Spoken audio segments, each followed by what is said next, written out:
ल है आउनुहोस्, आज चाहिँ म छोले पुरी बनाउँदैछु। यो चाहिँ मेरो बिहान मर्निङको खाना हो है। आज चाहिँ हल्का तबियत ठिक छैन, त्यो पनि के गर्ने, खाना चाहिँ बनाउनु पर्यो। बच्चाहरूलाई भोक लाग्छ, स्कुल जाने, ट्युसन कलेज जाने हुनुहुन्छ है। त्यही भएर देख्नुहोस्, अब म बनाउन जाँदैछु छोले। अनि यहाँ चाहिँ मैले हल्का जिरा, एक मिर्ची अनि हिङ, अनि देख्नुहोस् मैले चाहिँ यो छोलेको लागि बेटर रेडी गरेको थिएँ। अनि ग्रेभी रेडी हुँदैछ मेरो। यसमा चाहिँ मैले थोडा ग्रेभी बनाउँदाखेरि मैले चाहिँ तेजपत्ता पनि राखेको थिएँ। यसलाई चाहिँ पिस्न मिल्दैन, त्यही भएर यसलाई मैले अलग से निकालेर उस ग्रेभीलाई पिसेको थिएँ है। अब चाहिँ हेर्नुहोस्, आउनुहोस् बनाऊँ कसरी बन्दो रहेछ। म चाहिँ मेरो हिसाबले बनाउँछु।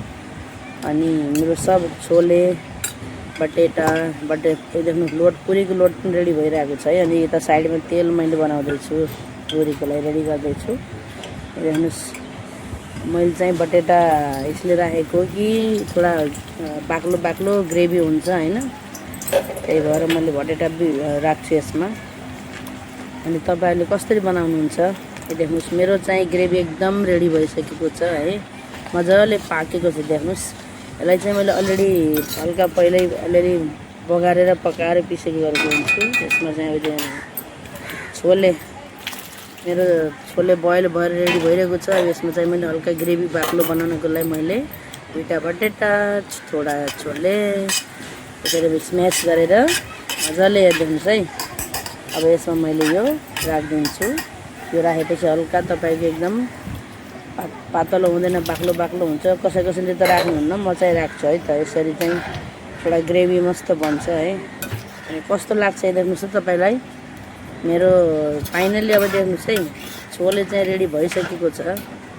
देख्नुहोस् कस्तो मजाले बनिरहेको छ है। देख्नुहोस् मस्त मास्टरबाट चाहिँ मैले हरियो धनिया राखेको छु। ओहो हो हेर्नुहोस् त कति मजाले बनेको छ।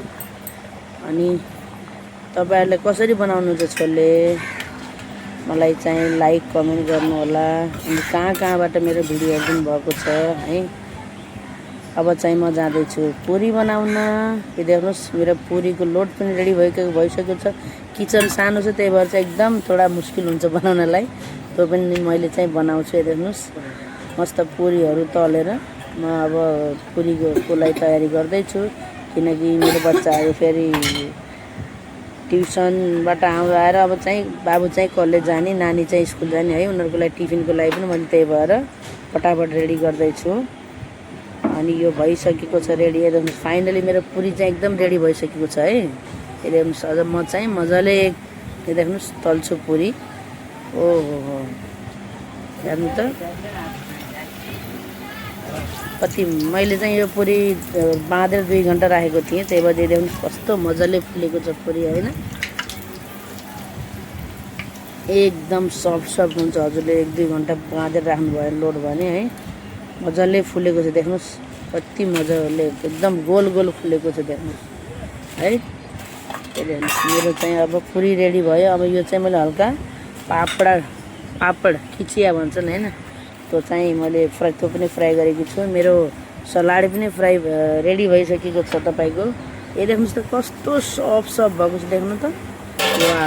फाइनली मेरो चाहिँ रेडी भइसक्यो छोले पुरी। अनि यो चाहिँ मेरो बच्चुको लागि टिफिन भर्दैछु है गाइज। देख्नुहोस् पुरी